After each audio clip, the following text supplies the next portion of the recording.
Now going to Webster Tarpley of Tarpley.net. He's an economist. He has a doctorate in history. He also features widely in Fall of the Republic and the Obama Deception, our upcoming eugenics film.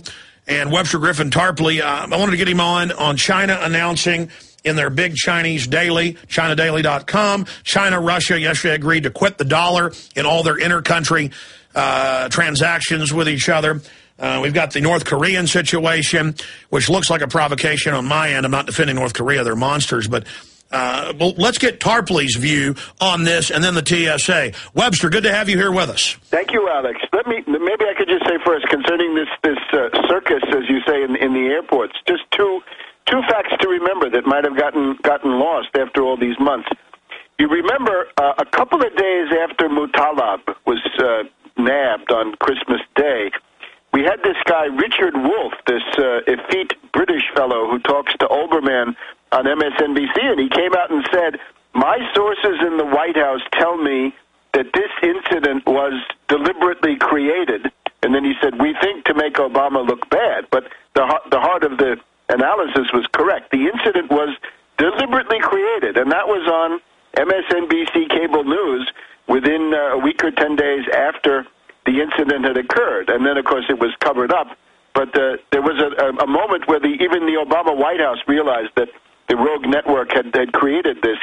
The second thing is, in actual hearings in front of a House committee, Patrick Kennedy, the Deputy Secretary of State for Consular Affairs for Visas, said that there was an interagency task force meeting, and the State Department had come forward and said, we have given a visa to Mutalab, but we'd like to revoke it. We want to take it away from him because he's now in Yemen and he's going to different terror camps and so forth. So we want to take the visa away. And the answer came from an unnamed agency, still unnamed as far as I know, saying, no, don't touch him. We've got eyes on him. We're following him. He's a little fish. He'll lead us to the big fish. It's essential that you not take his visa away. Of course, if you took the guy's visa away, he couldn't get on the plane, and therefore no incident, no circus, no hysteria, and no opportunity for Chertoff to go on television and say, now it's time for these full-body scanners and so forth. So this was a manufactured incident, and people should remember this, that there's no basis for what they're doing. We don't need body scanners. We need mole detectors. We've got to have mole detectors installed at the FBI and the National Security Agency and the National Security Council and throughout the government, right? Mole detectors to know if people are actually government officials trying to do a job or whether they're loyal to some shadowy rogue network going back to God knows what, to 9/11, to the Kennedy assassination, the Gulf of Tonkin, and all the other things that we've seen over the past decade.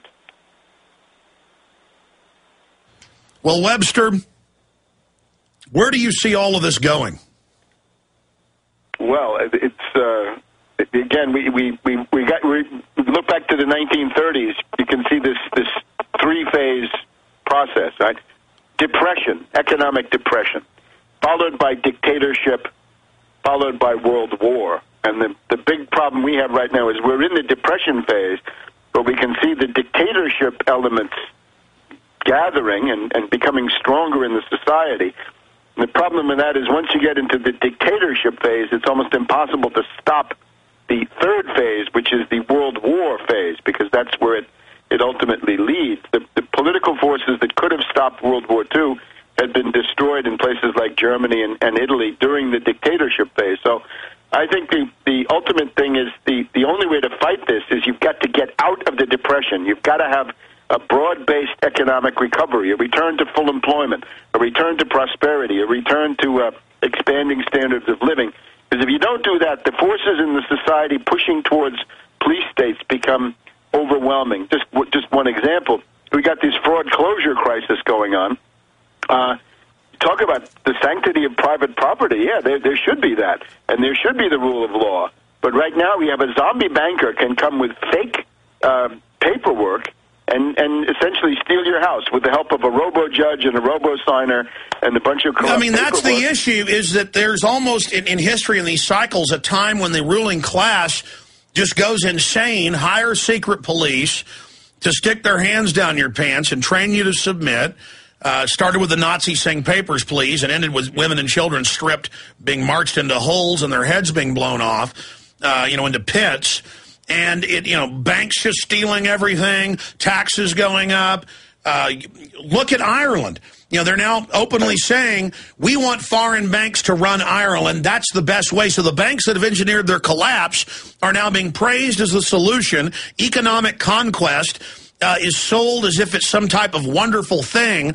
And no one stops the crazy elites. And then they're just going to drive us into a chutzpah or arrogance or bravado-filled World War III. I guess that's it. Certainly in the case of Ireland, if you have a government that comes forward with an austerity plan that consciously and deliberately says they're going to destroy 12% of the gross national product of Ireland in the year 2011. Yeah. Just to be clear, they say we're going into receivership to foreign banks. That was in Reuters with government officials saying we believe foreign banks should run us. This is now just brazen. We are sellouts. We are tyrants. And the banks that are taking over are the ones that engineered it. That's why they were brought into the EU, so they could do this raping. And next is Portugal, next is Spain, then England, then France, then Germany. Correct, Webster? Yes, certainly. And the thing, though, is that the forces that resist this need a program. For example, today in Portugal, we have reportedly the biggest labor action, the biggest general strike in 20 years in Portugal against the idea that a Greek or Irish-style austerity plan will come to them. The problem is that the people who lead this are the forces of the Second International, the Socialist International. That means Papandreou in Greece, socialist, Socrates in Portugal, another so-called socialist, and Zapatero in Spain. And the demands that they make are absolutely inadequate. You look at the Irish austerity plan, they want to have the minimum wage reduced for the average person. They want to have the sales tax go from 21 to 23%. Where's the tax on the banks? Where's the Wall Street sales tax? Where's the Tobin tax, the turnover tax? The way to make the banks pay for the crisis that they have themselves created. And where, above all, in the case of Ireland, you've got three zombie banks that are dragging the country down into absolute ruin, destitution, and I would have to say genocide. Webster, I want to get back into North Korea. I want to get back into TSA. I want to get back into all this, but specifically, where do you see this going? This is clearly an acceleration of the degeneration towards total global depression as the banks that control the U.S. continue devaluing the currency, then blaming China and Russia for getting concerned. And now China and Russia say when we sell oil or gas to each other, when we sell rare minerals from China that they mine worldwide, Australia and Africa, that they have the biggest 90+% of the production of now, that was a good strategic move, that when they sell finished goods to Russia, it's going to be in their own currencies now, or it's going to be in gold, or it's going to be in SDRs. Is this not a big a signpost we just passed that Putin and the Chinese premier just signed this deal yesterday? Certainly the idea that the dollar is indispensable for transfers between China and Russia is it's absurd, right? You'd also wonder if Russia is selling oil to the European Union, why does the dollar get into that one either? This stuff is all obsolete and it's absurd, but where it goes is if you don't stop the depression, there's no civil liberties argument or, how can I say, anti-dictatorship argument that works as long as you have a depression and mass unemployment going on. You need to have programmatic fight against this kind of austerity. No, I know, Webster. Every time you come on, no matter what issue it is, and we always appreciate it, you go back to solutions. We've covered them. We know your ideas to fix this. The thing is, you're saying don't drive the bus off the cliff. The bus has already gone off the cliff. They're not listening to you. In fact, they're accelerating what is going to cause the destruction. Well, so what do we do about that? We demonize the bankers because they deserve it. and we expose them in the court of public opinion so people know who is the author of our ruin. I think that's the most important thing to do. Certainly, but you've got to have a program to get out of it, and then people have to become politically aware. So you like Obama's idea of a national train? The national train? Well, no, I mean, he wants this coast-to-coast, speed bullet train. Hey, listen, this idea was there. The idea has been there long before Obama, and the question is, how do you pay for it? Look, Bernanke says $600 billion of quantitative easing. $600 billion. I say commandeer that money, and that's your down payment on 100,000 miles of fast rail and maglev. And this has got nothing to do with Obama.